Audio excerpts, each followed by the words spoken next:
Apple just showed the world the iPhone XS, the iPhone XS Max and the iPhone XR. The iPhone XS and the iPhone XS Max are progressions of the iPhone X and will now be powered by the A12 Bionic processor, which means it's going to be really fast and it's going to bring in a lot of features that's going to help with the machine learning aspect of apps. It's going to be 9 times faster in terms of machine learning abilities, but that's going to use only a tenth of the power as before.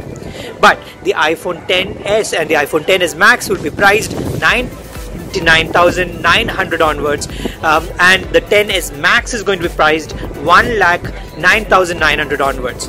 Now, to make the phones more affordable, Apple has brought in the iPhone XR.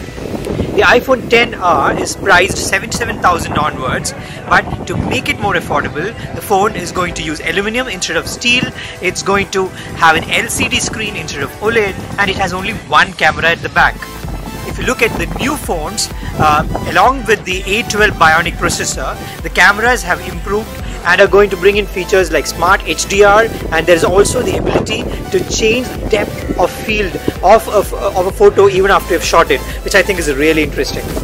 Overall, for me, the best feature or the best thing that's been shown at the launch this time is the Apple Watch Series 4, which is now going to give you ECG on your wrist real time, and that I think is a game changer.